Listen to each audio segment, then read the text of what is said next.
Makanya kan sudah sempat kita sampaikan, di saat orang galau, stres, dibully, Al-Imam Asy-Sya'bi cuma mengatakan, in kana sadiqan faghfirli wa in kana kadziban faghfir lahu. Kalau yang diomongan mereka itu benar, semoga Allah maafkan saya. Kalau ucapan mereka salah, semoga Allah maafkan mereka. Selesai masalah. Itulah alasan kenapa Abdurrahman bin Mahdi mengatakan, kalau saja tidak ada unsur kemaksiatan di dalam ghibah, jadi kalau saja orang yang ghibah itu tidak bermaksiat kepada Allah, saya berharap satu kota ghibahin saya. Bayangkan pada saat kita takut banget diomongin orang, itu Abdurrahman bin Mahdi itu berharap, saya berharap satu kota ghibahin saya. Tenang aja dia ngomong gitu, santai. Kenapa beliau bisa tenang digibahi orang? Karena beliau tahu ilmunya. Kata beliau apa? Siapa yang nggak senang dapat pahala sholat gratis, pahala puasa gratis, pahala sedekah gratis, semua mau lah. Ilmu hadirin yang membuat orang itu nyaman dan tenang menghadapi masalah. A'udzu billahi minasy syaithanir rajim. Bismillahirrahmanirrahim.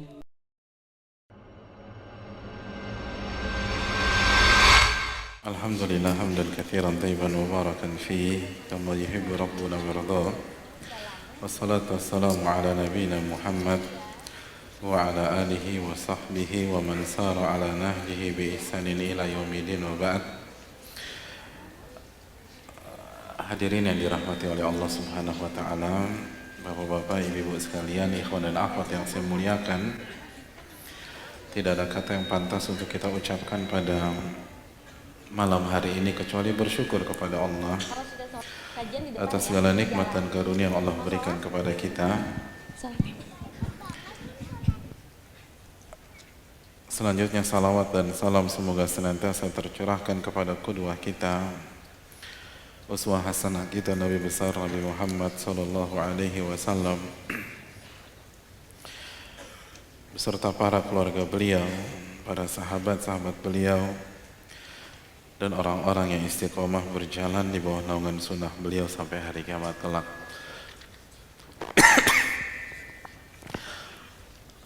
Iya, hadirin yang dirahmati oleh Allah. Kenapa?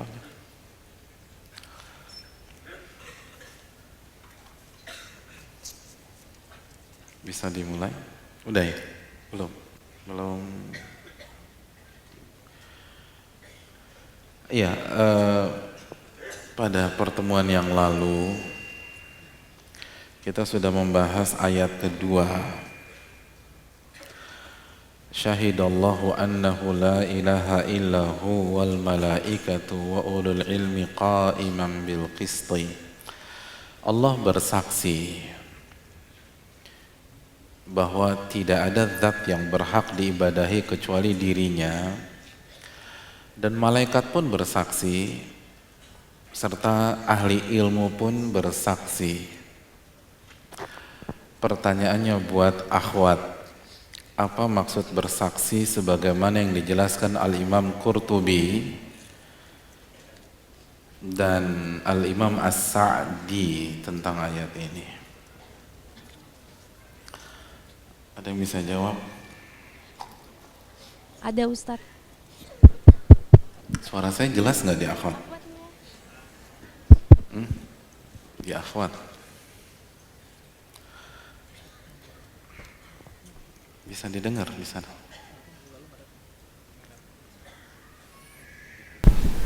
Assalamualaikum warahmatullahi wabarakatuh. Waalaikumsalam warahmatullahi wabarakatuh.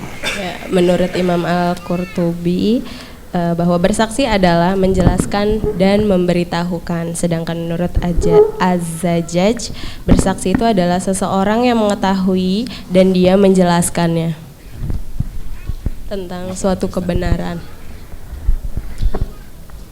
Iya, cek tes. Ini enak gak didengar?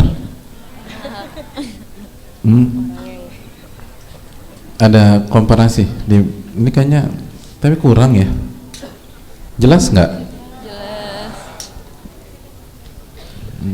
Sini bilang enggak, sini bilang jelas. Jadi win-winnya enggak jelas.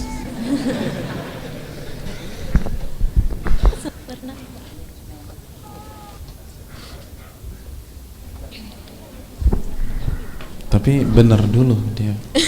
Benar jawabannya, makasih banyak. Iya, buat ikhwan nih sekarang sambil kita nunggu mic. Para ulama kita menjelaskan sebagaimana dijelaskan oleh Syekh Sa'ad Asy-Syafiri bahwa seseorang tidak boleh berbicara tentang masalah agama, tidak boleh berfatwa menjelaskan halal haram dalam sebuah masalah sampai dia memiliki beberapa kriteria. Siapa yang bisa jelaskan kriterianya? Paling belakang. Saya udah kangen sama lini belakang. Bawa mic dari rumah enggak? Enggak. Enggak. Berarti panitia lagi. Panitia tolong mic dong. Ustaz, ada Ustaz. Oh ada ya. Terima kasih.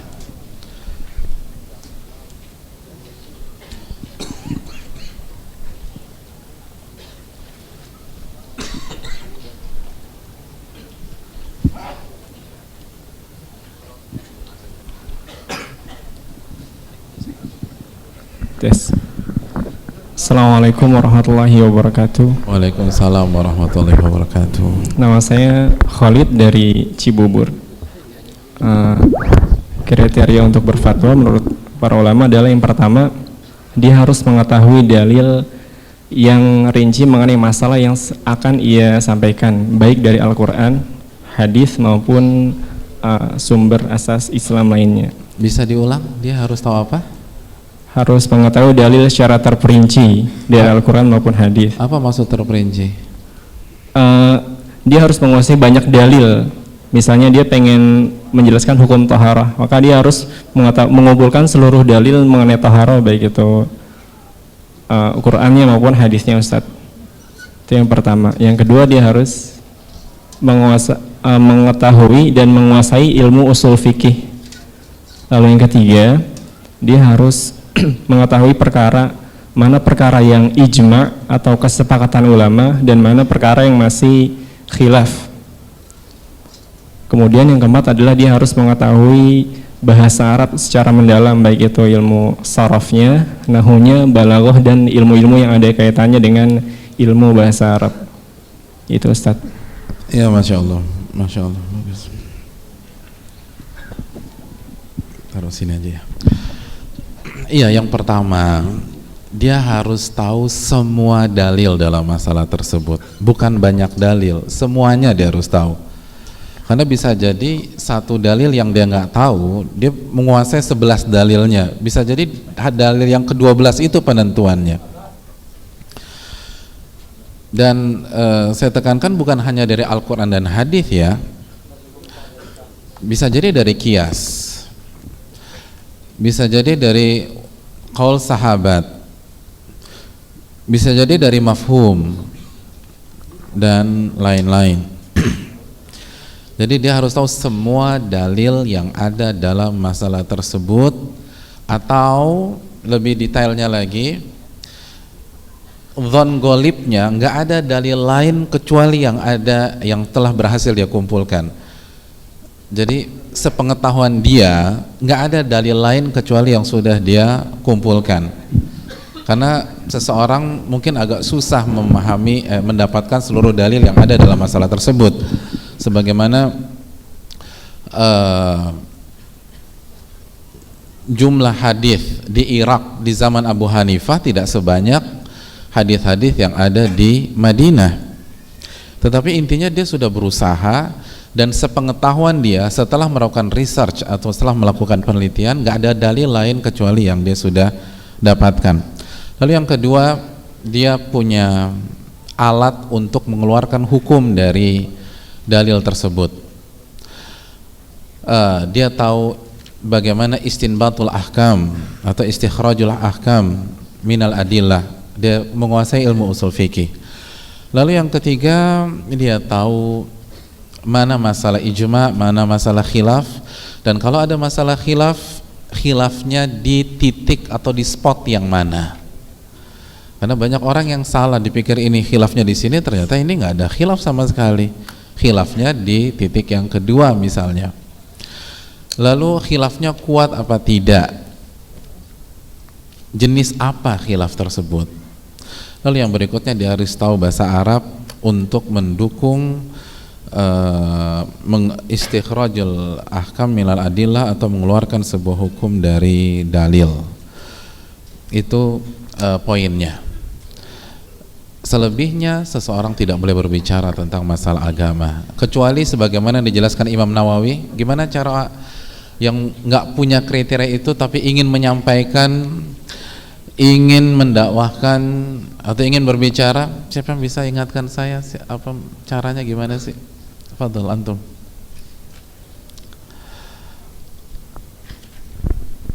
Apa yang dijelaskan Imam Nawawi dalam Adabul Fatwa wal Mufti wal Mustafti?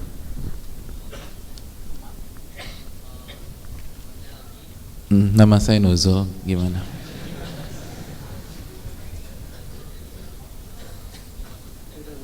Oh iya, gimana Mas Agi?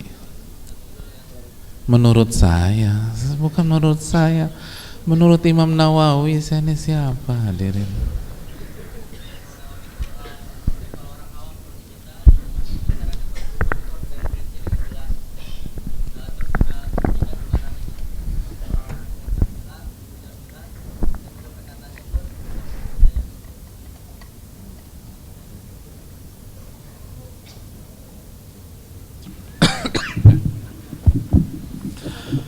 Tes, ya, ini enak.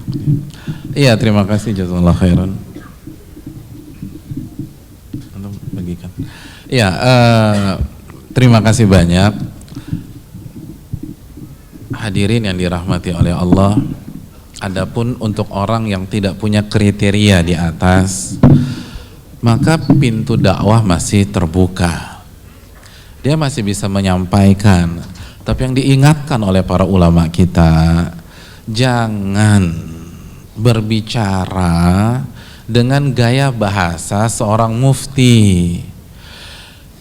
Dia harus sebutkan referensi yang akurat, narasumber yang diterima. Makanya dalam kitab Adabul Fatwa, Al-Imam Nawawi menukilkan, misalnya dia katakan ini madhab Syafi'i. Jadi nggak bisa langsung ini haram, ini halal, ini sunnah, ini bid'ah. Tapi dia sendiri nggak punya kriteria di atas. Karena kalau dia tidak menguasai semua dalil, lalu main vonis bid'ah misalnya, ternyata yang melakukannya punya dalil yang dia nggak tahu. Akhirnya dia berbicara tentang agama Allah tanpa ilmu, dan bisa jadi memperkeruh kondisi di tengah-tengah umat, bisa buat fitnah dan lain sebagainya. Oleh karena itu hadirin sekalian, sekali lagi, bagi yang merasa tidak punya kriteria di atas, jangan bicara kecuali dia menyebutkan referensi. Kok susah banget Pak Ustadz ya? Enggak. Hadirin, konsep ini itu diterima oleh semua bidang. Konsep ini diterima oleh semua bidang.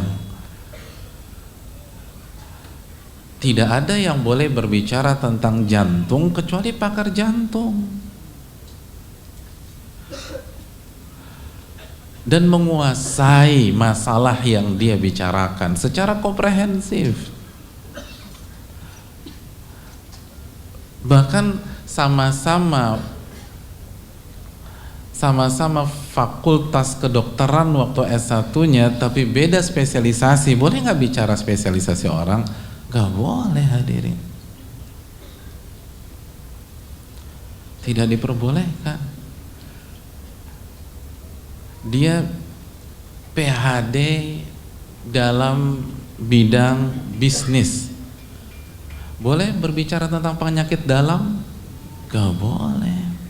Yang bicara tentang penyakit dalam adalah spesialis internet, pakar spesialis dalam yang mengetahui detailnya masalah, bukan 1-2 artikel lalu bicara. Nggak boleh hadirin. Jadi sebenarnya ini konsep diterima oleh semua bidang, namun ketika masuk ke ranah agama, yang disayangkan nggak berlaku begitu. Mungkin kita husnudzon karena ketika udah bicara agama semua merasa memiliki. Hadirin yang dirahmati oleh Allah Subhanahu wa taala. Makanya coba antum lihat. Kalau misalnya orang nulis artikel di internet atau di sosmed tentang pesawat atau tentang perkapalan, banyakkan mana komennya dengan orang yang nulis artikel tentang masalah agama. Semua komen, aku nggak setuju sama Ustadz ini terlalu kaku. Coba di masalah perkapalan, ada yang berani bicara kasih komentar kecuali seorang ahli perkapalan? Gak ada yang berani kasih komentar. Walaupun mungkin dia nggak setuju ya, tapi dia akan tahu diri, ya aku bukan ahli perkapalan, aku nggak berani bicara masalah itu. Tapi kalau bicara tentang sholat, tentang puasa, tentang dakwah, tentang ritual, semua bicara. Akhirnya marwah ilmu dan ulama jatuh. Hadirin, semakin sebuah hal mudah disentuh, mudah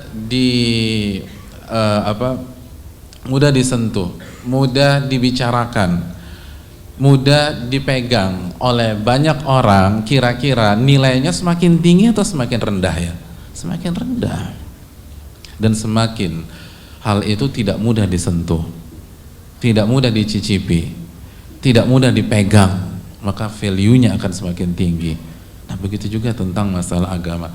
Semakin banyak orang gampang dan bebas berbicara tentang ilmu, maka marwahnya bisa jatuh. Tapi kalau kita kembalikan ke standar para ulama, ilmu itu akan tinggi, ilmu itu akan mulia, marwahnya akan dijaga dengan baik. Dan ini yang kita harapkan. Gak boleh setiap orang bicara tentang agama, dan ini bukan eksklusif sebagaimana bidang-bidang yang lain. Tidak boleh setiap orang berbicara tentang pesawat, tidak boleh setiap orang bicara tentang gigi, nggak boleh setiap orang bicara tentang mata, tidak boleh setiap orang bicara tentang otak, tidak boleh setiap orang bicara tentang pertanian. Hanya pakar-pakar di bidang itu yang boleh bicara tentang pertanian, orang-orang yang menguasai bidangnya secara komprehensif yang boleh bicara tentang itu. Hadirin, orang yang tidak punya spesialisasi kedokteran lalu praktek,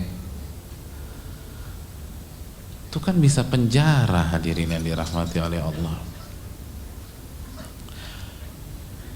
Dan kalau kita bicara medis, itu set efeknya kalau kita ditangani oleh orang yang salah, itu akan mungkin cepat gitu loh. Ada orang dioperasi oleh orang yang salah, akhirnya tuh gunting ketinggalan di perut. Kira-kira begitu bangun langsung terasa nggak? Terasa, dia nggak beres. Tapi kalau agama bisa jadi sadarnya ketika ada di alam kubur, itu repot. Ya Allah, ternyata selama ini saya salah. Ternyata selama ini yang ngajarin saya nggak punya spesialisasi itu. Makanya harus jelas. Dan ini bukan berarti harus masuk ke pendidikan formal, tidak. Bisa masuk pendidikan formal, bisa backgroundnya non formal, tetapi jelas dia menguasai masalah tersebut, dia tahu bahasa Arab, dia ngerti usul fikih dan bagaimana mengeluarkan hukum, dan dia tahu mana ijma, mana khilaf. Silakan bicara, siapapun. Kita nggak punya stem, siapapun silakan bicara asal orang itu punya keahlian di bidang tersebut. Oleh karena itu hadirin yang dirahmati, ini penting untuk menjaga eksistensi agama kita dan untuk menjaga marwah dari ilmu. Karena semakin mudah semua orang bicara tentang ilmu, maka ilmu itu kadarnya akan turun. Orang akan semakin nggak percaya sama ulama yang benar-benar ulama. Kenapa? Karena banyak yang bukan ulama tetapi memposisikan diri seperti ulama dan nggak punya kualitas seperti ulama. Akhirnya orang jadi nggak percaya. Ketika masyarakat nggak percaya, dipukul rata. Kan apa namanya, salah satu teori di masyarakat kan takmim, generalisir, satu masalah semua masalah. Ini yang bahaya. Oleh karena itu hadirin yang dirahmati oleh Allah, kita harus jaga masalah ini dengan baik. Makanya bersanding dengan malaikat itu nggak mudah. Wong bersanding dengan sebagian manusia ya susahnya minta ampun. Bersanding dengan RI1 itu susah, masih manusia, masa bersanding dengan malaikat mudah. Harus punya perangkat yang komplit untuk bisa sampai ke ranah tersebut. Ya, itu summary dari pertemuan yang lalu. Kita akan masuk ke ayat yang ketiga ya. Ayat yang ketiga. Silakan Ustaz Cecep hafizahullah untuk baca. أثابكم الله شيخنا. قال المصنف الإمام ابن جماعة الكناني رحمه الله ورحم والديه ومشايخه ورحم المسلمين أجمعين. Amin. وقال تعالى قل هل يستوي الذين يعلمون والذين لا يعلمون. Iya, terima kasih jazakallahu khairan Ustazana. Allah berfirman dalam surat Az-Zumar ayat 9, Qul hal yastawi alladzina ya'lamun walladzina la ya'lamun. Ini adalah dalil ketiga atau ayat ketiga yang dibawakan oleh Imam Ibnul Jamaah ketika beliau memaparkan tentang keutamaan ilmu dan keutamaan orang yang punya ilmu. Dan ayat itu adalah surat Az-Zumar ayat 9. Allah berfirman, katakan wahai Muhammad, apakah sama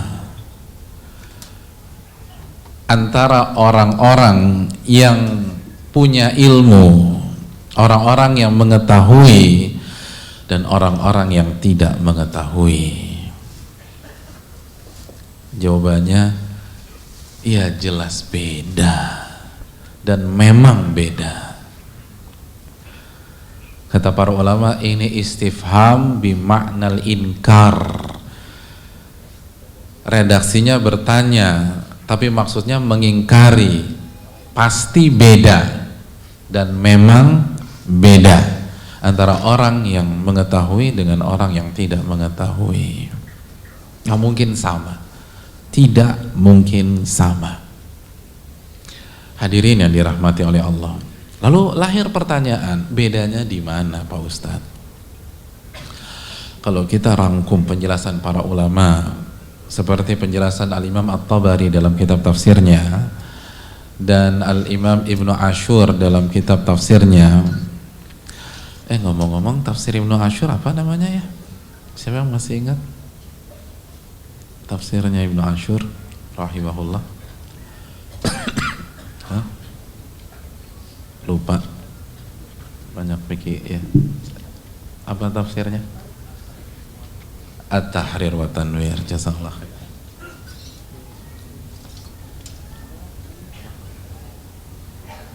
At-Tahrir wa Tanwir.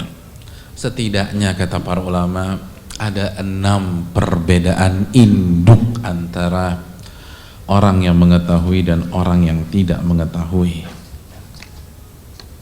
Yang pertama, kita bahas 6 ini. Jadi kalau kita tahu ilmu agama, itu bedanya dengan orang yang tahu itu ada 6. Yang pertama, al-ihtida ilal mash'il maqsud nawaluhu bil amali bihi wa huwa maqamul amal. Orang yang berilmu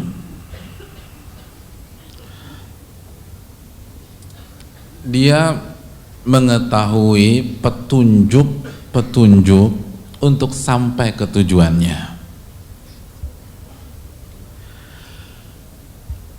Jadi orang yang berilmu itu ketika dia memiliki goal, dia tahu jalannya gitu. Jadi orang yang berilmu itu punya GPS, hadirin, punya peta. Ketika tujuannya ingin masuk surga, lalu bahagia di dunia dan di akhirat, dia tahu tuh petanya tuh jalan menuju surga mana. Kan Nabi SAW yang mengatakan, man salaka tariqan yaltamisu fihi ilman sahalallahu lahu bihi tariqan ilal jannah. Barang siapa yang berjalan dalam rangka menuntut ilmu agama, Allah akan pintaskan jalannya menuju surga. Beda dengan orang yang nggak ngerti, orang yang nggak berilmu, dia nggak tahu, niatnya bagus masuk surga tapi nggak tahu jalan. Itu capek, hadirin, lelah, hadirin, nggak sampai-sampai. Antum dari Tangerang mau ke Bekasi nggak tahu jalannya aja tuh repot. Wong tahu jalannya aja macet, apalagi nggak tahu jalannya. Tenang, saya juga di arah Bekasi rumahnya. Sederhana aja ya. Ada sebuah keluarga dekat sama kami. Mereka ini tinggal di luar. Ini analogi sederhana, tinggal di luar. Lalu mereka tinggal di luar liburan. Pasti liburan, rumah mereka di Bintaro. Mau ke rumah, ke Pondokopi, kasih kabar ke istri sekitar ba'da asar. Kata mereka, kita start ya ba'da asar ya, dari Bintaro. Istri saya kabari, mereka sudah start ba'da asar mungkin jam 4:30. Kira-kira antum kalau jadi saya, kita tinggal di Pondokopi, Jakarta Timur, mereka sampai jam berapa, hadirin? Dari Bintaro jam 4, jam 4:30. Pak Arif jam berapa? Oh ini ada Zak, jam berapa Zak dari Bintaro? Habis maghrib. Habis maghrib ya, itu estimasi saya juga habis maghrib sampai nih. Habis maghrib belum datang. Habis isya belum datang. Jam 8 belum datang. Jam 9. Jam 10. Jam 11. Antum tahu mereka tinggal di luar negeri. Kita aja saat tinggal Jakarta setahun nggak keluar rumah bingung sekarang gitu loh, ini udah berubah. Jadi dia dari Bintaro naik Jor, itu kan udah tinggal lempeng aja, perbanyak tawakal istighfar deh gitu, sampai Pondokopi beneran tinggal nginjak gas, jalan terus. Setelah Jati Asih itu kan ada persimpangan yang mau ke Bekasi sama mau ke Cawang, bener nggak? Dari Jor. Pondokopi dia tinggal lurus aja lagi. Abis itu ketemu Pondok Kelapa, lalu ketemu Bintara, keluar sampai tuh rumah kita. Karena nggak tahu jalan, bingung. Itu pas pisahan ke Bekasi sama ke Cikampek, dia belok Cikampek dan Cawang, dia belok kiri ke arah Cawang, belok kiri ke arah Cawang, lalu masuk tol dalam kota, ke arah Tanjung Priuk. Antum ketawanya jangan kenceng-kenceng, orangnya bisa ngikutin streamingnya nih, nanti malu lagi. Iya, mungkin lagi ikut juga. Ke arah Tanjung Priuk. Lalu dia turun di Cempaka Putih.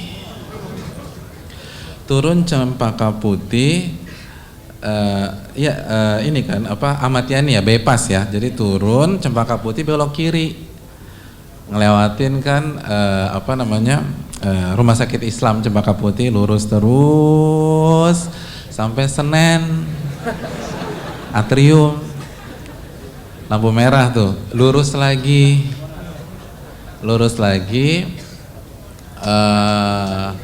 Tugu Tani masuk Merdeka,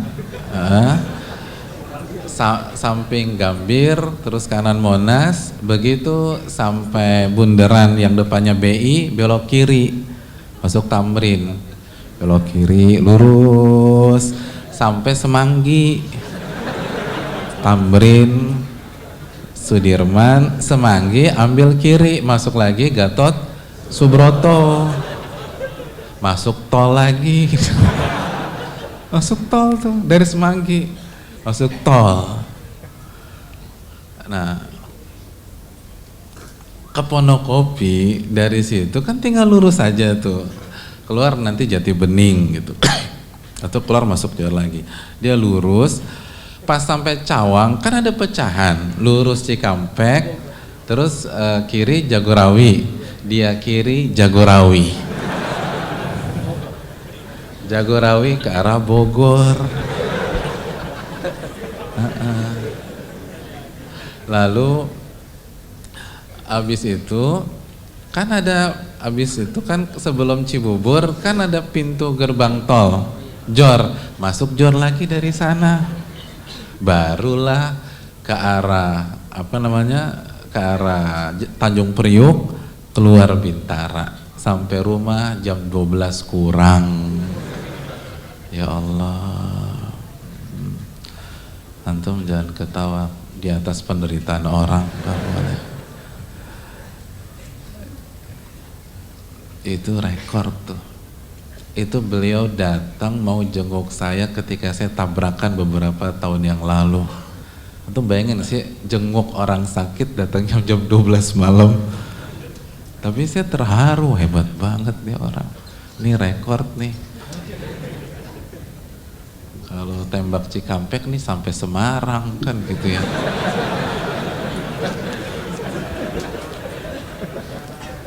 Jadi mau jenguk, udah cocok tuh jenguk tuh maghrib, tapi karena nggak tahu jalan tuh muter-muter hadirin.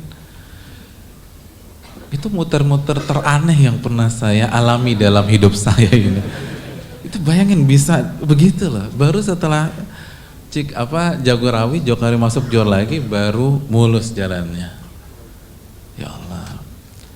Jadi jenguk jam 12, pulang hampir jam 2. Ke Bintaro lagi, nyasar lagi. Subhanallah, pahalanya banyak beliau itu, Masya Allah. Nah, apa sih yang bisa kita petik? Jangankan bicara sorga hadirin, bicara Bintaro Pondokopi aja nih, nggak pakai ilmu, muter-muter, stres, bingung dia tuh. Dipikir udah bener, salah lagi. Antum bisa bayangin gimana perasaannya mau ke Pondokopi tiba-tiba ngeliat Monas gitu, kan bingung gitu ya. Pernah nggak sih antum bayangin perasaan begitu tuh, pengen Pondokopi tiba-tiba nyasar kok ada Monas gitu. Itu kan perasaan. Samping kedutaan Amerika nih, saya kemana nih gitu. Itu kan dalam hadirin sekalian. Ya Allah. Itu sederhana aja deh, itu Bintaro Pondokopi. Gimana kalau kita bicara kehidupan yang lamanya 60 tahun, 70 tahun, terus cita-cita kita pengen sorga dan nggak punya ilmu. Duh, kesian hadirin sekalian, kesian. Nggak nyampe-nyampe. Alih-alih masuk surga ke neraka, na'udzubillah min dzalik. Makanya kan Allah berfirman dalam surat Al-Ghasyiyah ayat pertama, kedua dan berikutnya, hal ataka hadithul ghasyiyah wujuhu yawma idzin khashi'ah amilatun nasibah. Hal ataka hadithul ghasyiyah. Antum coba renungin deh ayat ini hadirin. Ayat ini dengan hikmah yang sangat luar biasa. Allah syariatkan untuk dibaca di momen-momen spesial, momen-momen di mana umat Islam berkumpul, yang biasanya yang nggak pernah sholat subuh datang di momen itu. Ayat ini disunahkan dibaca di sholat Jumat, di sholat Idul Fitri, dan di sholat Idul Adha. Itu manusia lagi ngumpul.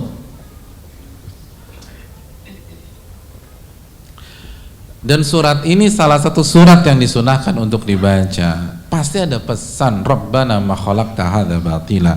Allah nggak mungkin mensyariatkan sesuatu tanpa ada hikmah, sia-sia belaka. Ini pasti ada hikmahnya. Kenapa disampaikan ketika umat lagi pada ngumpul? Hal ataka hadithul ghasyiyah. Apakah telah datang kepada engkau wahai Muhammad berita tentang hari kiamat? Wujuhu yawma idzin khasyi'ah. Pada hari itu ada wajah-wajah yang pucat pasi, tunduk lesu. Siapa pemilik wajah-wajah tersebut? Amilatun nasibah. Amilah, pemilik wajah-wajah itu adalah orang-orang ketika hidup di dunia mereka beramal. Mereka bukan tidur-tiduran. Mereka enggak habiskan semua waktu untuk nongkrong. Amilatun, beramal, amilah. Dan bukan hanya beramal, nasibah. Mereka capek, mereka letih, mereka lelah. Karena mereka sibuk beramal. Jadi mereka bukan hanya orang yang sekedar sholat, mereka kecapean karena banyak mengerjakan sholat. Mereka bukan hanya puasa, mereka capek dalam memperbanyak puasa. Kira-kira kalau kita nggak pernah baca surat Al-Ghasyiyah, layaknya nih mereka di surga yang mana? Hadirin, lanjutkan ayatnya. Tasla naran hamiyah tusqa min ainin aniyah laisa lahum ta'amun illa min dhari' la yusminu wa la yughni min ju'. Tasla naran hamiyah, mereka dilemparkan ke dalam neraka yang menyala-nyala. Neraka, hadirin, beramal tapi salah jalan. Kita nggak bicara pelaku maksiat, ini pengen masuk surga, salah jalan, muter-muter, bingung, akhirnya amalan-amalannya hanya akan menjerumuskan mereka ke neraka Allah Subhanahu wa taala. Tasla naran hamiyah tusqa min 'ainin aniyah. Tidak ada mereka diberikan minum dengan air neraka yang sangat panas. Laisa lahum ta'amun illa min dhari. Enggak ada makanan kecuali duri. Duri. Untuk siapa? Amilatun nasibah. Orang yang di dunianya capek dalam beribadah, capek dalam beramal. Duri. La yusminu wa la yughni min ju'. Tidak mengenyangkan dan tidak menghilangkan rasa lapar. Hadirin yang dirahmati oleh Allah Subhanahu wa taala. Makanya Allah mengatakan, itulah orang-orang yang paling merugi, orang-orang yang paling tragis. Makanya Allah kan Allah tanya nih di akhir surat Al-Kahfi, Kul hal nunabbi'ukum bil akhsarina a'mala. Kul hal nunabbi'ukum bil akhsarina a'mala. Katakan kepada mereka, apakah kami sudah kasih tahu kalian siapa orang-orang yang paling merugi? Padahal mereka sudah beramal. A'mala, beramal. Siapa mereka? Alladzina dhalla sa'yuhum fil hayati dunya. Yaitu orang-orang yang tersesat di dalam kehidupan dunia. Celakanya, wahum yahsabuna annahum yuhsinuna sun'a. Dia tersesat, salah jalan, tapi celakanya, mirisnya, mereka merasa telah melakukan yang terbaik. Yuhsinuna sun'a. Gitu. Seperti tadi. Mau ke Pondokopi, ketemu Monas, gitu. Bener bang, bener deh, insya Allah percaya sama abang. Monas, ya Allah salah gitu ya. Kok bisa ada Monas di Pondokopi? Kan bingung orang. Merasa udah bener nih, salah ternyata. Subhanallah. Ini nih, ini bedanya. Kalau ke rumah teman aja yang deket, kita harus tahu jalannya kemana, dan itu kan ilmu. Walaupun cuma ada 2 belokan, belok kanan belok kiri, kan tuh ilmu semua. Masa surga nggak pakai ilmu, hadirin? Makanya kul hal yastawi alladzina ya'lamun walladzina la ya'lamun. Katakan, emangnya sama orang yang tahu dan orang yang nggak tahu? Beda. Ini yang perlu kita camkan, hadirin. Dan fatal.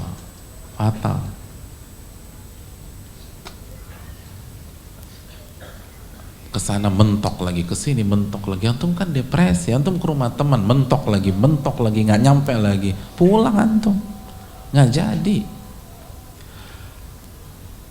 Makanya saya pernah mendengar langsung orang yang ingin, atau bukan ingin, sudah melakukan percobaan bunuh diri, dan mereka lebih dari 1 orang.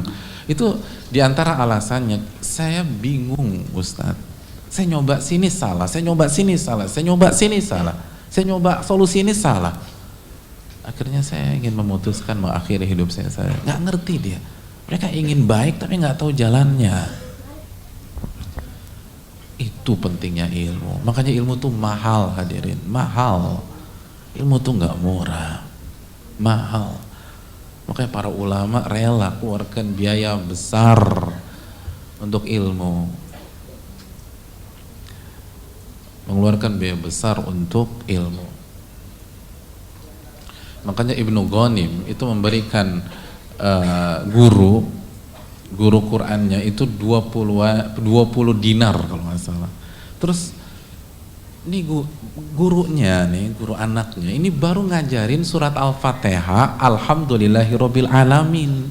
Dapat 20 dinar, 1 dinar 4,25 gram emas. Berarti 20 dinar berapa? Berapa juta? Hah? Berapa? Duh. Ini kalau main emas ibu-ibu yang jago. Bu, berapa emas berapa bu? 1 gramnya? Emas 1 gram berapa 1 gram? Harga Antam atau harga pasar Cikini? Berapa 1 gram? 600 ribuan ya? Berapa jadi? 55 550. Enggak, udah 600 kok. Aduh, ini sama Ustadz ditawar lagi 50. 600 nih, bukan 55. 600 ribu berapa tuh jadi? Kok 12 juta? 600 kali 20, 600 kali berapa sih? 1 dinar 4,25 gram emas. Ini 20 dinar, 1 gram itu 600 ribu berapa? Berapa? Berapa? Kok lamanya di sini kita nih udah harga pasarnya berapa sih? Berapa? 240, enggak lah. Berapa? 50 juta deh. 50 juta. Dikasih tuh.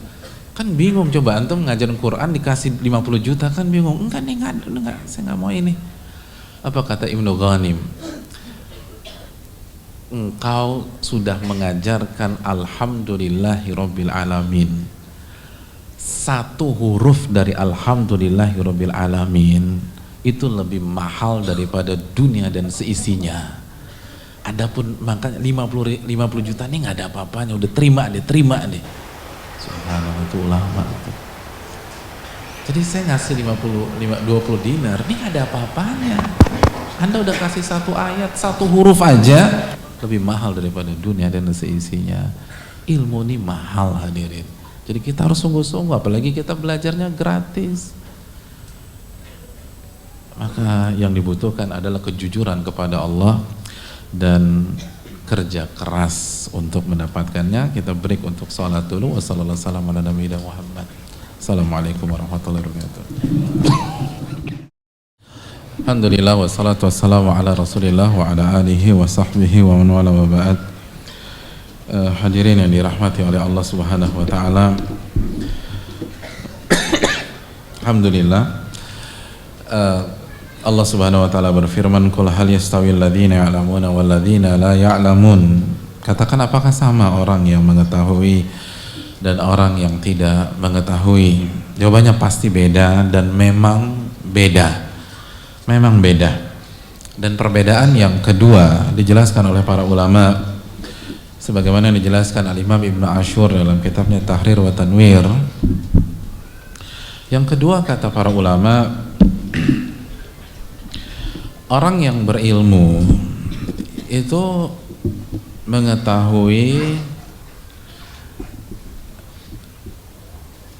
setiap kendala, hambatan, lubang yang bisa menghambat dia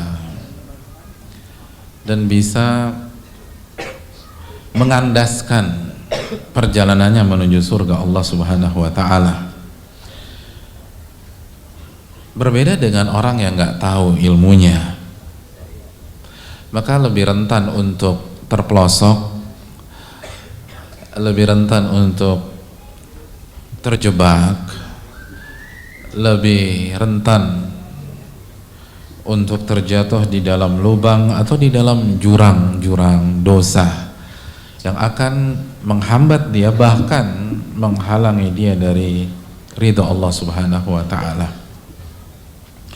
Ini yang membedakan hadirin yang dirahmati oleh Allah Subhanahu wa taala. Orang yang berilmu tahu bahwa penghalang terbesarnya menuju Allah itu syirik. Kalau sudah melakukan kesyirikan, faqad harramallahu alaihil jannah, Allah haramkan surga buat dia.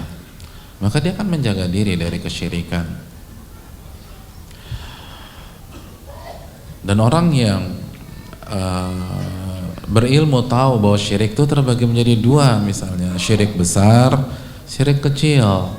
Maka di samping dia hanya mau beribadah kepada Allah, tidak mau melakukan peribadatan atau hal-hal yang memiliki nilai ibadah kepada selain Allah, dia pun juga menjaga hatinya untuk tidak riya dan tidak melakukan hal-hal yang bisa menjerumuskan dia dari atau kepada riya. Karena dia tahu nih, kalau udah riya, Allah nggak butuh dengan amal saya. Kalau sudah riya, nggak akan sampai ke surga. Fahijratuhu ila ma hajara ilaih.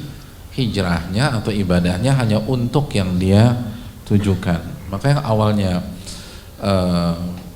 senang disanjung orang, senang dipuji orang, akhirnya ketika dia udah belajar, oh ternyata riya itu beramal dengan niat untuk dipuji oleh manusia. Semenjak itu dia nggak suka dipuji.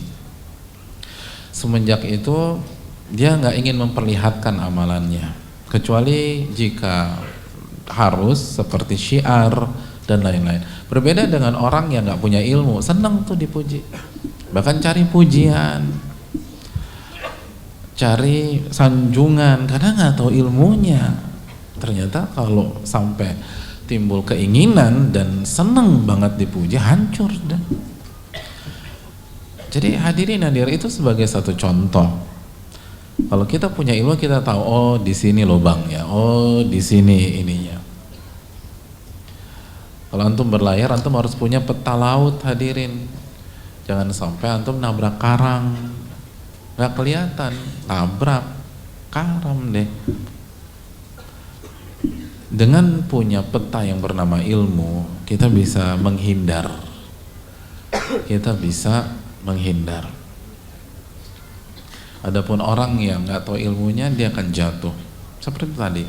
Atau dalam muamalat lah.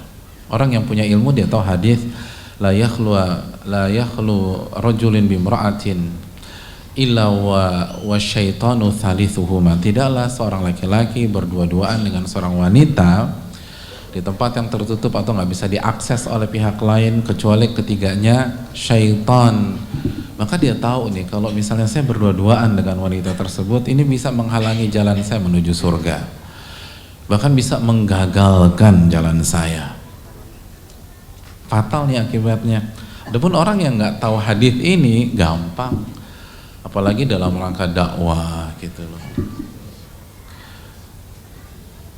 Mas, kenapa kok saya lihat tadi malam check in sama Mbak Fulana? Kan dia bukan mahram. Kita ini daurah tajwid, tahu. Biar fokus di hotel gitu loh, begitu. Nggak tahu bahwa nggak boleh berdua-duaan di dalam kamar. Akhirnya fatal, niatnya daurah tajwid, akhirnya terjadi apa yang terjadi karena syaitan yang ketiga gitu loh. Syaitan yang ketiga ya nggak bertahan, paling dorongnya cuma 20 menit 30 menit, akhirnya yang berikutnya fatal. Tapi saya baca doa loh Mas, ya Allahumma janibna syaitan, itu buat suami istri, itu talbis iblis gitu loh. Jadi ini nggak benar hadirin. Dan itu kan dijelaskan oleh para ulama salaf terdahulu, janganlah kalian berdua-duaan dengan wanita walaupun dengan dalih belajar Al-Quran.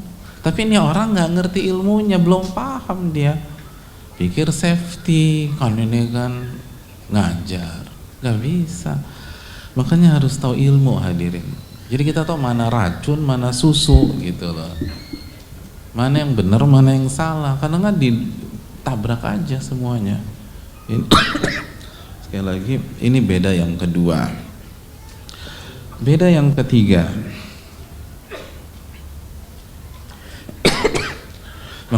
Sebelum yang ketiga, makanya Ibnu Ashur mengatakan wal jahilu yuridu salamata fayaqa'u fil halakah.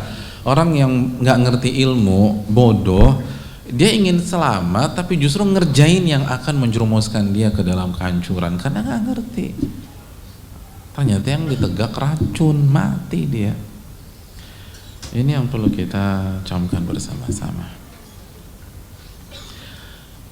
Yang ketiga, ini penting nih. Apa bedanya nih orang yang berilmu dengan orang yang nggak berilmu? Orang yang belajar ngaji dengan yang nggak punya waktu untuk ngaji. Maqamul unusil inkishaf. Orang yang berilmu itu akan senantiasa nyaman ketika berhadapan dengan takdir Allah, berhadapan dengan masalah-masalah hidup. Karena orang yang berilmu itu bisa membedakan mana yang baik dan mana yang buruk, bisa membaca hikmah. Tatamayyazu indahul manafi'u wal madar. Jadi di hadapannya itu kelihatan mana yang hikmah, mana yang racun. Dia tahu nih hikmahnya begini.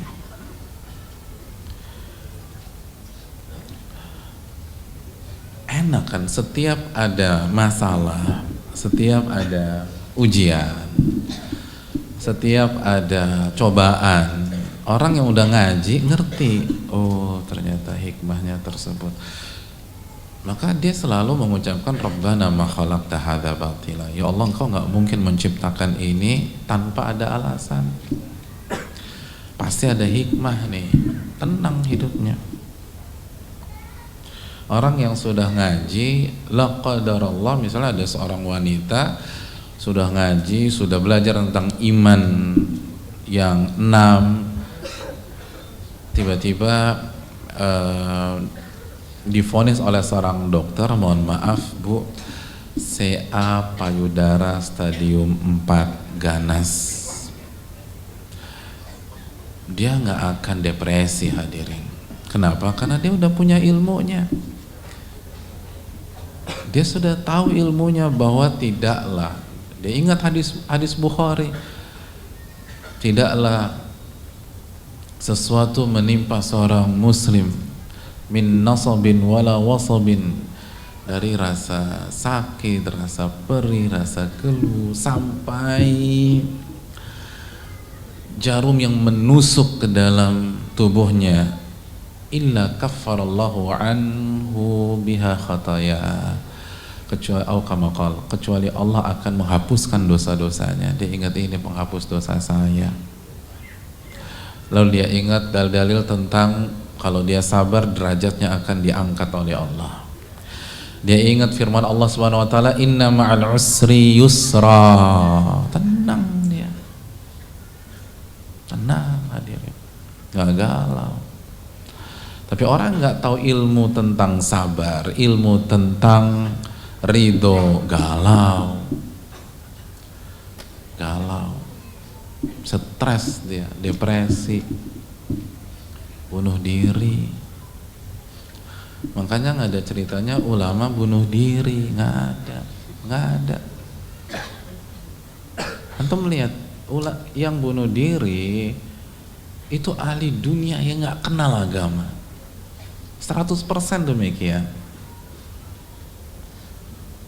Adapun ulama nggak ada bunuh diri, nggak ada overdosis belajar tafsir bunuh diri, nggak ada. Tenang hidupnya tuh, tenang. Justru semakin dibaca semakin tenang, ilmu tuh semakin diulang semakin tenang. Kan innamal mu'minuna alladzina idza dzukirallahu wajilat qulubuhum wa idza tuliyat 'alaihi ayatuhu zadatuhum imana. Wa idza tuliyat 'alaihim ayatuhu zadatuhum imana. Orang-orang mukmin itu tuh adalah orang yang apabila disebutkan nama Allah wajilat qulubuhum, hati mereka bergetar positif hadirin. Dan apabila ayat-ayatnya dibacakan, imannya nambah. Jadi bukan boring, bukan bete. Ini udah pernah saya dengar nih, enggak, orang berilmu tuh ya Allah imannya nambah. Makanya nggak pernah ada bosan-bosannya, nggak ada overdosisnya. Justru tambah iman, tambah yakin, dan tambah tenang tuh hidup. Karena kan kunci tenang itu kan berzikir kepada Allah Subhanahu wa ta'ala. Berzikir kepada Allah Subhanahu wa ta'ala. Ketika kita hadirin yang dirahmati oleh Allah Subhanahu wa ta'ala, ketika kita butuh mobil, jangan pergi ke tukang sayur. Butuh mobil, pergi ke yang punya dealer mobil.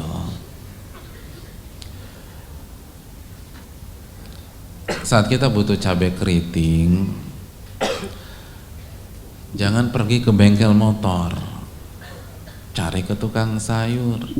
Nah, kalau kita ingin tenang, cari yang punya ketenangan.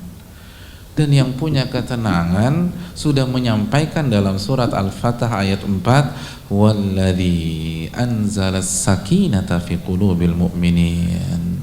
Dialah Allah yang menurunkan ketenangan ke dalam hati-hati orang-orang beriman.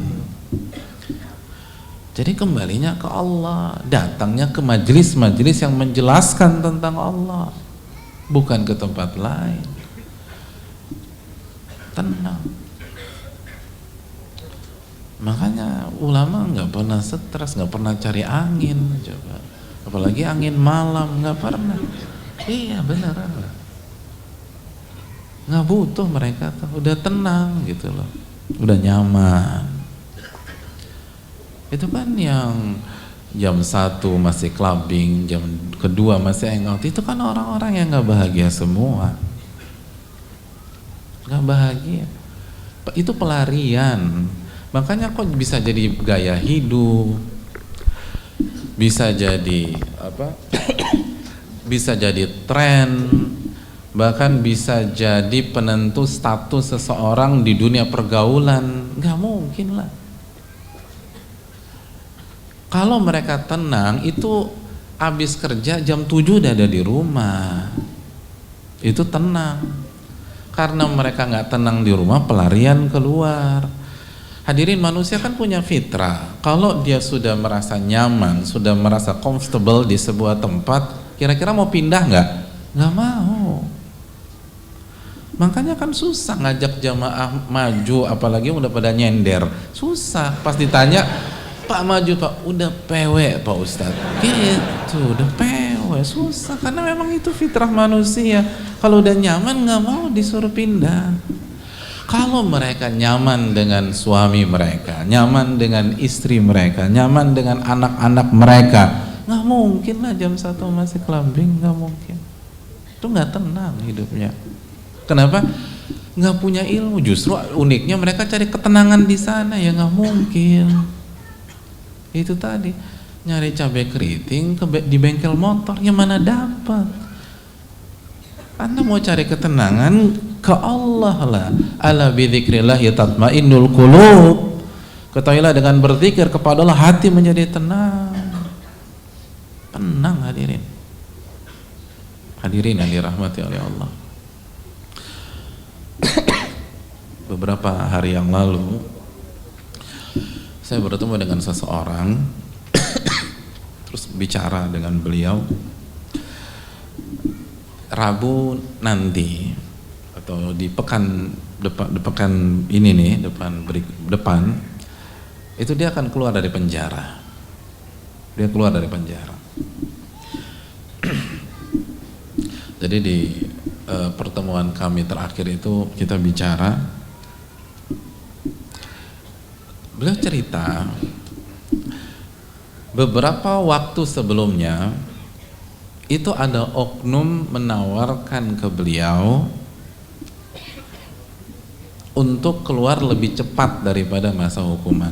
Sekali lagi oknum, kita tidak bicara sistem, oknum. Asal bayar 100 juta. Bayar 100 juta, Anda bisa keluar sebelum masa hukuman Anda berakhir. Jadi sisa masa hukumannya dihargai 100 juta. Dan dia orang punya uang hadirin. Tapi apa yang terjadi? Belum bercerita, saya nggak mau. Saya nggak mau. Karena 2 alasan. Alasan yang pertama, karena ini cara yang haram Ustadz. Percuma kita ngaji selama ini. Saya masuk ke sini nih, itu karena jalan yang haram. Masa saya keluar pakai jalan yang haram? Gimana mau berkah? Itu alasan yang pertama. Alasan yang kedua, teman-teman dan jamaah sekalian, kata beliau, ternyata nih saya PW di sini. Jadi ngapain saya keluar buru-buru? Masya Allah. Suruh bayar 100 juta lagi, nggak mau saya. Saya ini nyaman di sini. Tahu nggak Ustaz? Waktu saya sebelum masuk sini saya nggak bisa baca Al-Quran. Di sini saya bisa baca Al-Quran. Sebelum saya masuk sini saya nggak pernah tahu ilmu agama, nggak ngerti saya tuh. Di sini kita bisa ngaji rutin setiap pekan. Dulu sebelum saya masuk sini saya nggak pernah ibadah kepada Allah. Sekarang nih saya tahajud cuma 4 rakaat aja, kayaknya bersalah minta ampun sama Allah Subhanahu wa ta'ala. Jadi saya tuh nikmatin Ustadz. Ini saya belajar nih. Saya jadi ngerti mana yang benar, mana yang salah. Allahu Akbar. Jadi di penjara dengan sel, yang satu sel 20-an orang hadirin, 20-an orang. Tipe berapa? 4L. Lu lagi. Kecil. 20-an orang, antum bayangin. Dan di saat sebagian orang pengen bunuh diri, ada sebagian percobaan bunuh diri di sana. Tapi justru sebagian yang lain menikmati saat-saat mereka di sana. Kenapa? Tahu ilmunya, ngerti ilmunya. Iya, ternyata aku harus ternyata ini baik ya. Ternyata parameternya bukan ada dalam penjara atau di luar penjara, tapi parameternya bertakwakah saya di dalam penjara atau di luar penjara, itu parameternya. Toh yang buat saya masuk ke sini karena saya nggak bertakwa di sana.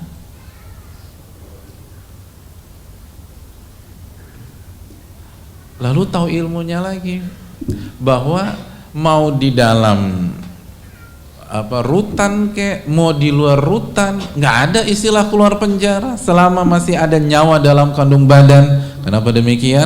Karena Nabi SAW bersabda, ad-dunya sijnul mu'min, dunia itu penjara bagi orang-orang beriman.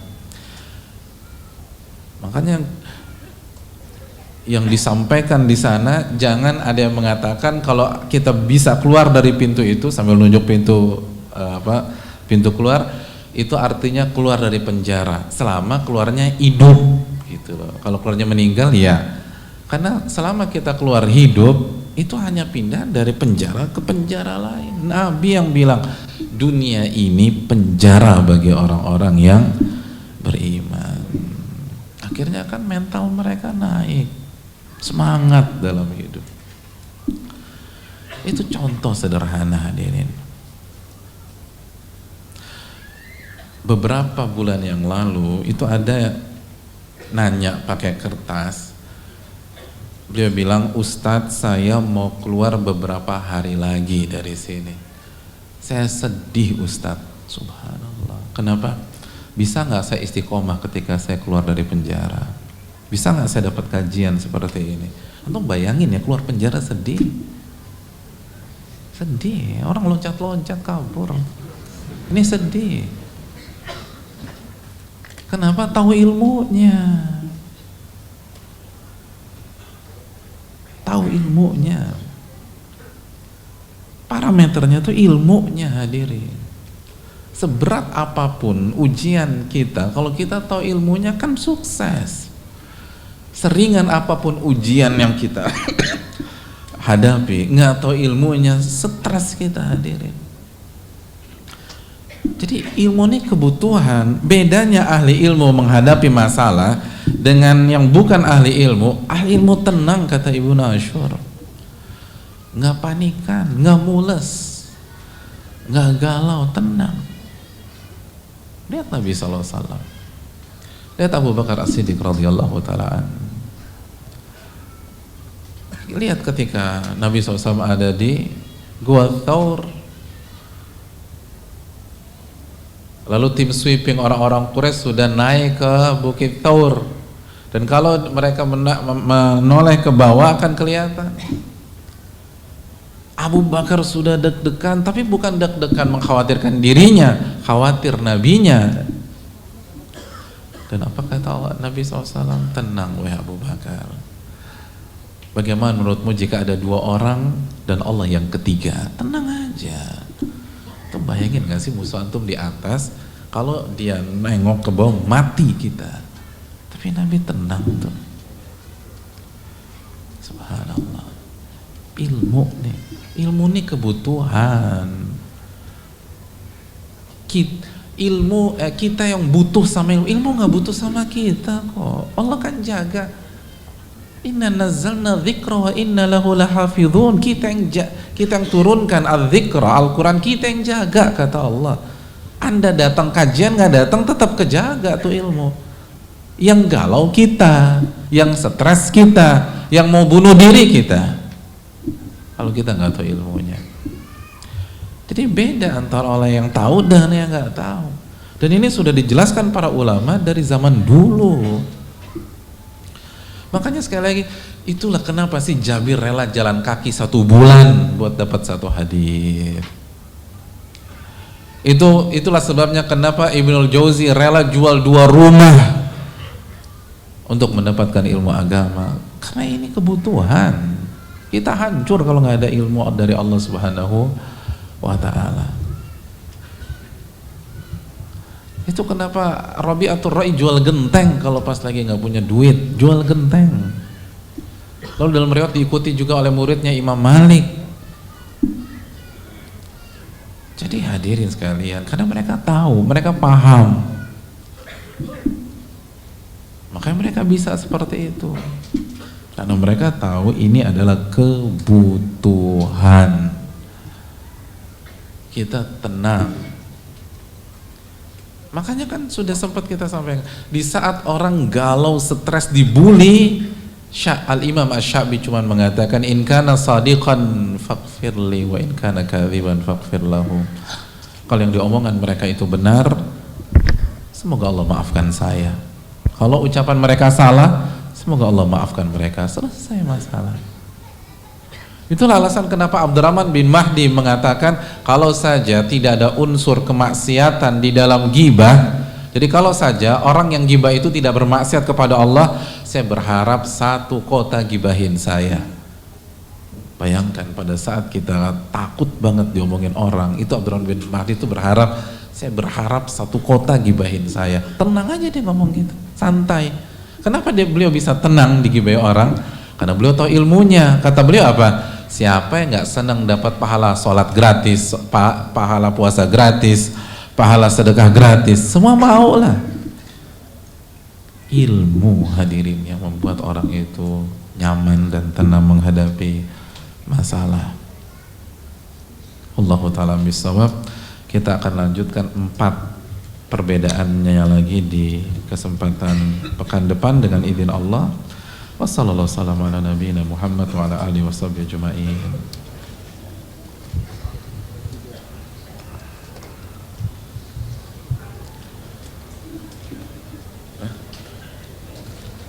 Oh 3 lagi. Oh iya 3 lagi. 3 lagi insyaallah.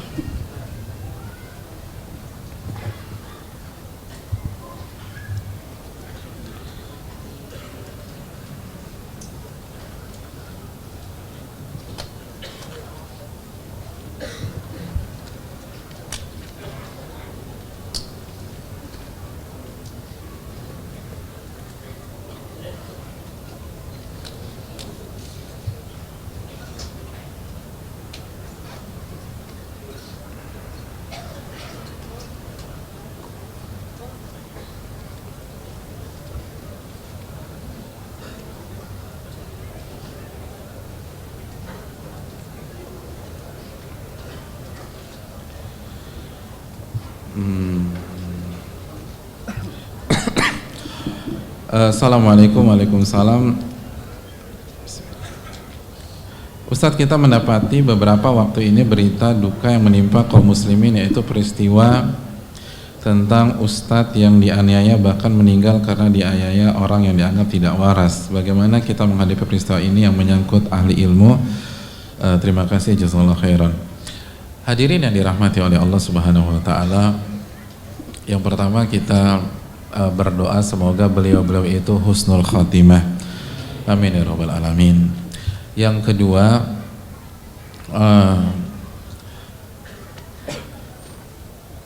adapun motif kita serahkan kepada ahlinya, kita serahkan kepada yang berwenang. Tinggal yang harus kita pikirkan, bagaimana kita menjaga ahli ilmu kita, karena ini penting. Sebagaimana yang kita bahas di ayat yang pertama, yarfa'illahu alladhina amanu minkum walladhina utul ilma darajat. Kalau orang yang berdiri untuk memuliakan ahli ilmu saja Allah angkat derajatnya, bagaimana dengan orang yang menjaga dan berusaha untuk mengawal mereka? Ini keutamanya luar biasa, Allah akan angkat derajat kita. Dan hadirin yang dirahmati oleh Allah Subhanahu wa Ta'ala, Eh, dan ini juga disampaikan oleh Imam An-Nawawi. Kata Imam An-Nawawi, salah satu adab penuntut ilmu itu dia harus membela ahli ilmunya ketika dizolimi. Itu dijelaskan oleh beliau dan nanti kita akan bahas. Kenapa demikian? Karena ahli ilmu kita itu jembatan kita menuju Allah Subhanahu wa taala. Kalau mereka dihilangkan atau diganggu atau mereka misalnya dibunuh, pertanyaannya antum mau belajar sama siapa? Makanya kan Nabi katakan, dan kita akan bahas nanti hadisnya, Allah kan tidak akan mengangkat ilmu begitu saja, tapi cara Allah mengangkat ilmu gimana? Biqabdil ulama, kata Nabi. Allah wafatkan ahli-ahli ilmu. Karena begitu ulama meninggal, bingung kita mau belajar sama siapa. Kita bingung mau nanya masalah kita sama siapa. Ketika ada masalah rumah tangga, bingung mau nanya sama siapa. Ustadz udah meninggal. Makanya kita harus jaga mereka. Karena sekali lagi, setelah para nabi dan rasul, mereka lah yang mewariskan atau mereka yang mewarisi ilmu para nabi dan rasul, dan mereka yang mengemban amanat sebagai jembatan antara umat dengan Allah Subhanahu wa taala. Wallahu taala a'lam bissawab.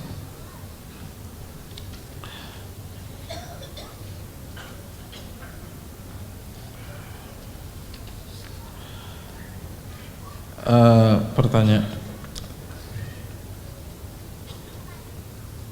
Assalamualaikum warahmatullahi wabarakatuh. Waalaikumsalam warahmatullahi wabarakatuh. Jika kita baru menikah, mana yang kita prioritaskan, beli rumah atau naik haji?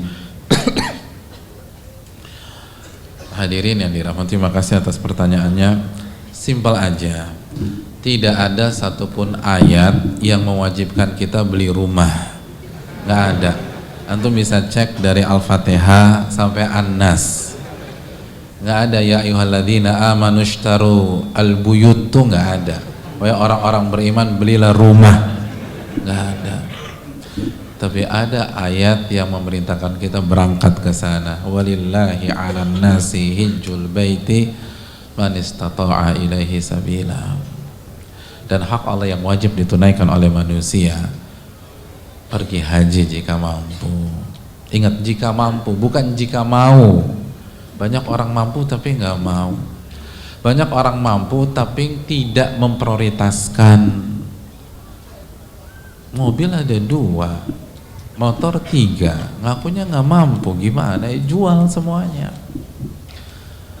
Kurang, Ustadz lihat di ruang tamu masih ada sofa nggak? Masih, jual sofanya, Masya Allah.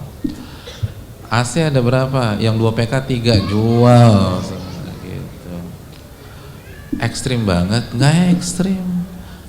Saya tahu ada orang yang jual rumah untuk keliling Eropa. Nggak ada yang bilang dia ekstrim, nggak ada yang bilang dia fundamental, nggak ada yang bilang dia ortodoks, nggak ada yang bilang dia konservatif. Tapi kenapa kalau udah bicara Mekah Madinah, bicara Muzdalifah, bicara Arafah, ekstrim? Emangnya ngapain di Mekah? Kan nggak belajar buat bom di Mekah, gimana ekstrim? Jadi hadirin yang dirahmati oleh Allah, rugi deh. Ini hidup cuman sekali, lalu antum belum sempat kesana, aduh luar biasa. Yang belum pernah haji tapi sudah pernah umroh, umroh tuh nikmat nggak? Nikmat kan, orang nangis umrah. Hadirin, haji ribuan kali lebih nikmat dari itu luar biasa.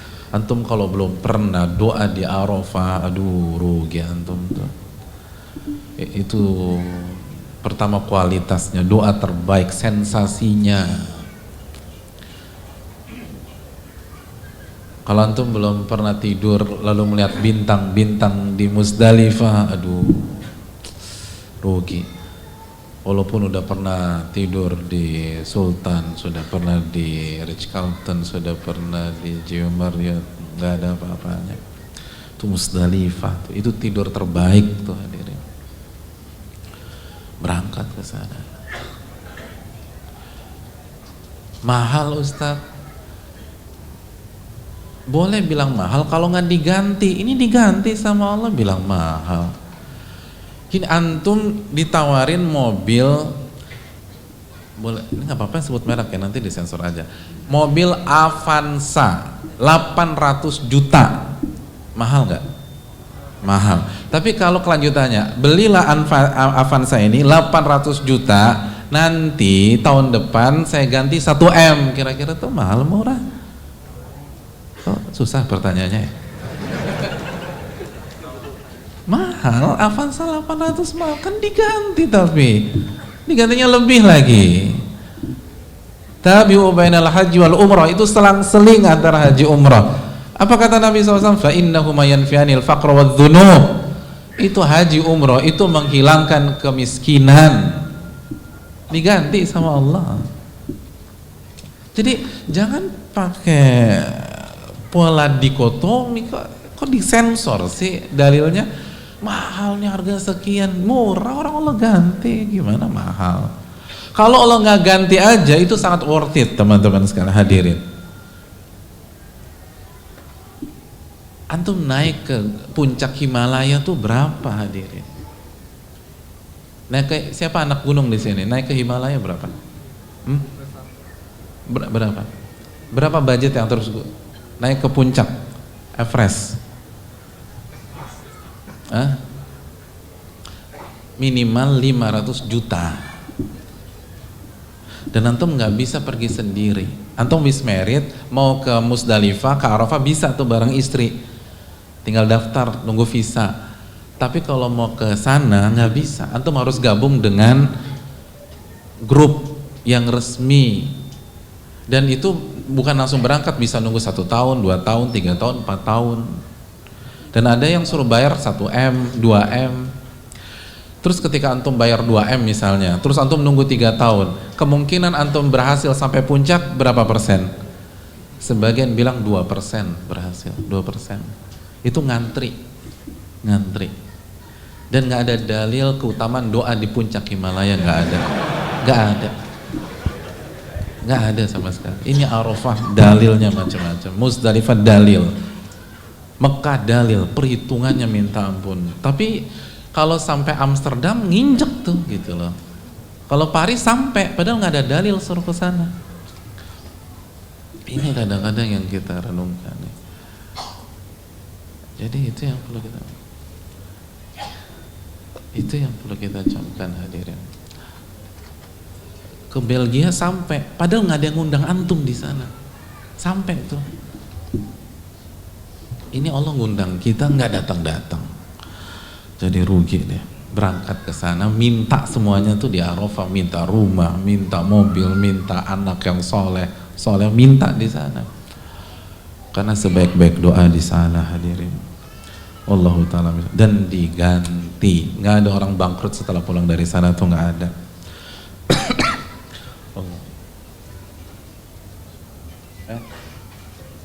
Apa? Ibu-ibu kenapa?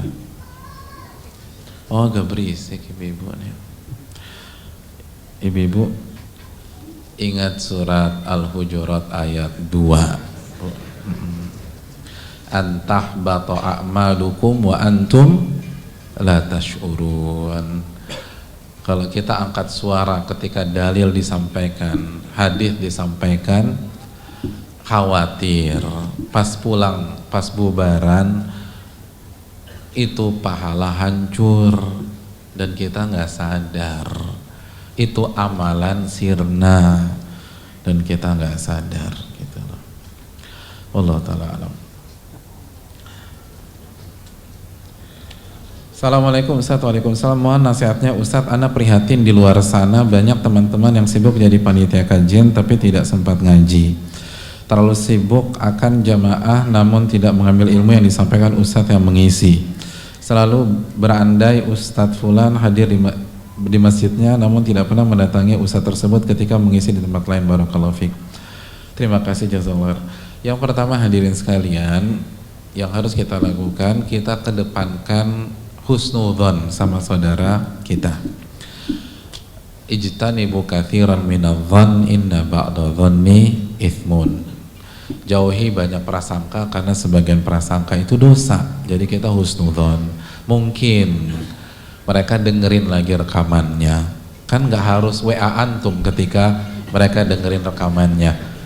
Gol dengerin juga lo bro, kan nggak perlu begitu.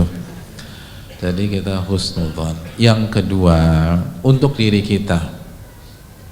Kalau kita jadi panitia, jadi bukan untuk diri orang, untuk diri kita. Karena in kunna nata'allamu li anfusina. Kita ini belajar buat diri kita dulu sebelum orang lain.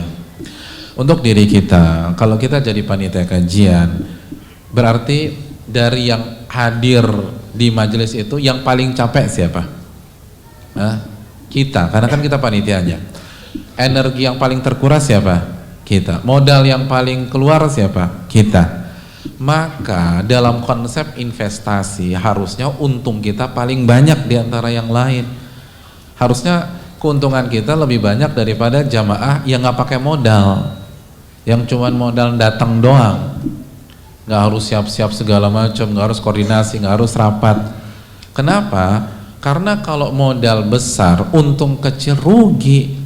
Kan Allah mengkiaskan amal soleh dengan jual beli, dengan bisnis, dengan tijarah. Hal adulukum ala tijaratin tunjikum min adzabin alim. Maukah kalian aku beritahu tijarah, bisnis, perniagaan.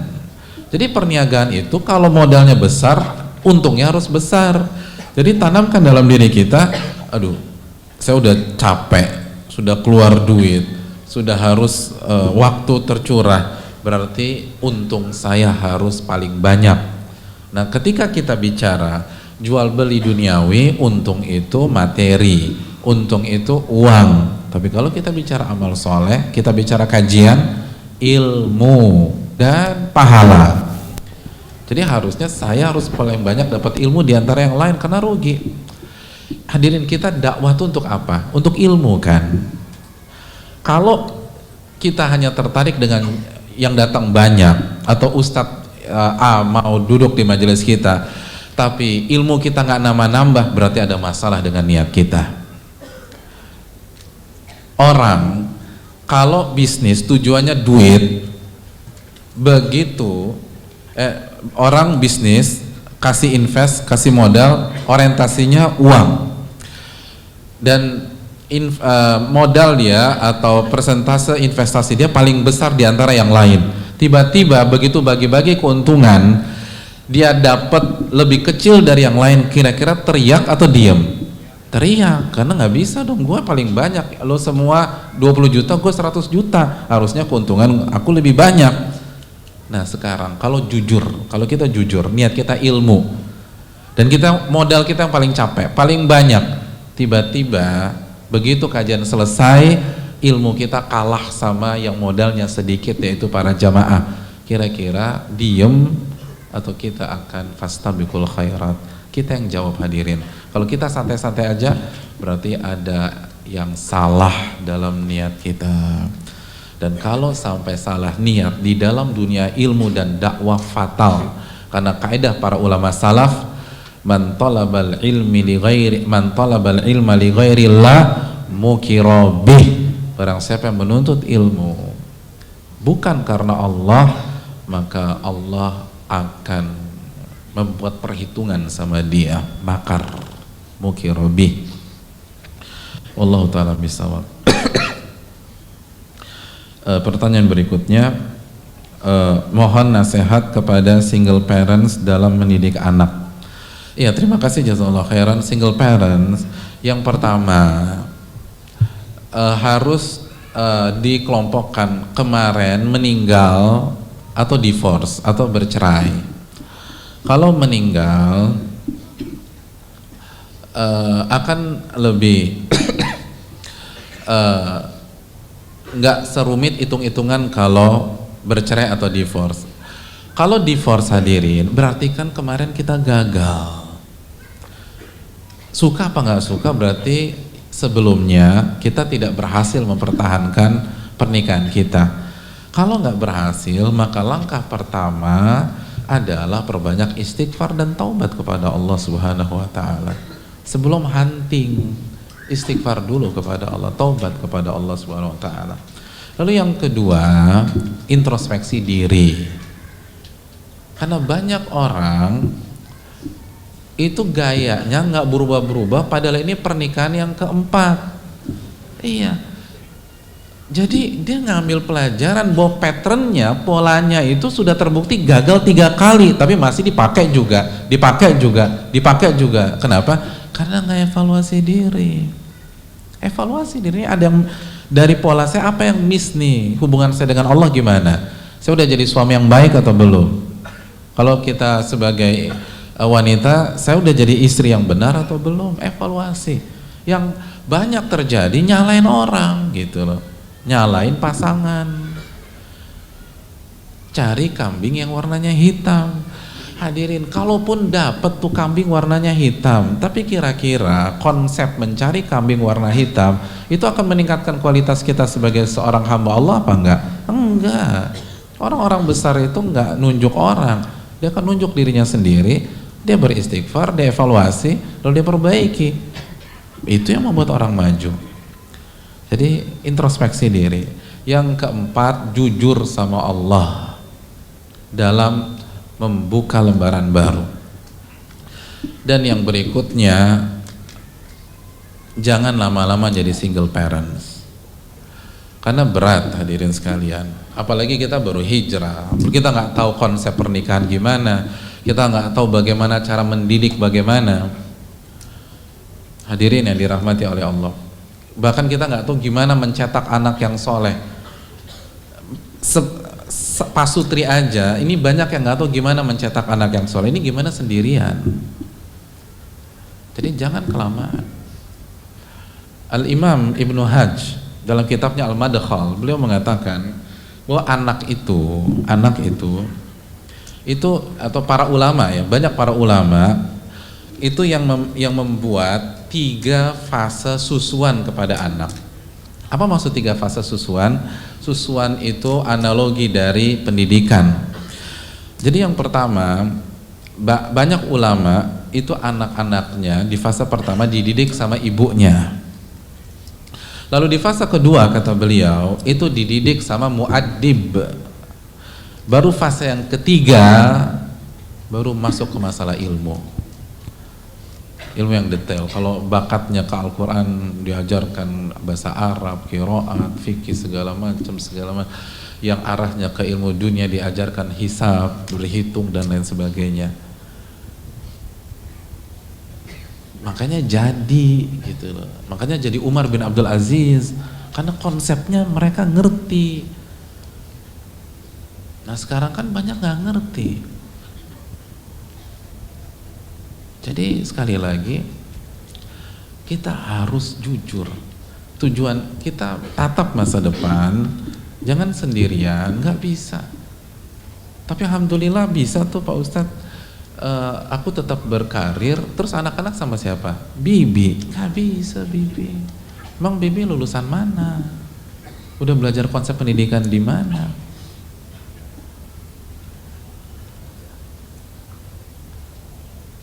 Apalagi kalau kita misalnya sebagai ayah, gimana kita didik anak-anak? Padahal umum madrasatun, ibu itu madrasah. Oleh karena itu, sebenarnya simpel ya, tapi yang dibutuhkan tuh kejujuran. Konsepnya simpel, ku anfusakum wa ahlikum naro, jagalah diri kalian dan keluarga kalian dari siksa api neraka. Pertanyaan besarnya, jujur nggak ketika kita mau memulai rumah tangga baru? Kriteria yang kita tetapkan adalah pasangan yang bisa jaga kita dan anak kita. Kalau kita khususnya kita istri, atau ketika kita suami, jaga anak kita lebih khusus karena kita yang jadi pemimpinnya dari api neraka. Itu pertanyaannya, dia punya spek nggak untuk menjaga anak saya dari api neraka? Kalau dia punya, maju. Kalau enggak. Karena mayoritas yang dilihat fisik lagi gitu loh, yang dilihat harta lagi. Gak bisa, apalagi single parents kan begitu qabil tu nikah, langsung nih anak ada di usia 7 tahun, 8 tahun. Beda kalau yang dari awal, ada fase hamil dulu, persiapan dulu. Tapi single parents kan gak bisa, begitu nikah langsung praktek, gak ada teori lagi.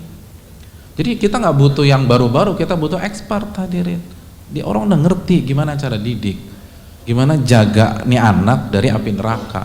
Adapun yang baru ini susah. Itu harus jujur. Bukan nggak bisa, susah. Jujur dalam memilih. Karena kita akan ditanya. Ibnul Qayyim mengatakan orang tua akan dihisap lebih dulu daripada anak. Kenapa? Karena survei membuktikan mayoritas anak durhaka, anak maksiat, anak fasik, bahkan anak murtad itu karena pengaruh orang tuanya, khususnya di masa kecil. Fa abawahu yuhawidani au yunassirani au yumajisani. Kedua orang tua yang menjadikan dia Yahudi atau Nasrani atau Majusi dalam hadis riwayat Imam Bukhari. Jadi jujurlah sama Allah Subhanahu wa taala kriteria apa yang kita pilih. Kalau kita nggak jujur berat, bisa jadi gagal. Bisa jadi gagal lagi dan gagal lagi. Tapi kalau kita jujur, walaupun ternyata nggak sesuai dengan ekspektasi kita, tapi kalau kita jujur Allah akan berkahi kita. Allah akan berkahi kita. Ingatlah Malik bin Dinar. Saya sudah talak 3 sama dunia. Talak 3 dengan dunia. Bukan berarti beliau mengharamkan nikah loh, tapi kalau cuman speknya kecantikan sama harta, ini kan yang ditawarin kan keluarga paling kaya di sana kan, saya nggak tertarik. Agama saya tertarik, agama itu baru orang jujur, makanya jadi gitu kan. Kalau kita kan banyaknya basa-basi gitu loh. Pak Ustadz kecantikan sih nomor urut ke-9 Pak Ustadz, tapi 1 sampai 8 kosong, ya sama aja. Sama aja. Nggak jujur. Ya ini yang bisa disampaikan. Subhanakallahumma wa bihamdika la ilaha illa anta astaghfiruka wa atubu ilaik. Assalamualaikum warahmatullahi wabarakatuh. أعوذ بالله من الشيطان الرجيم بسم الله الرحمن الرحيم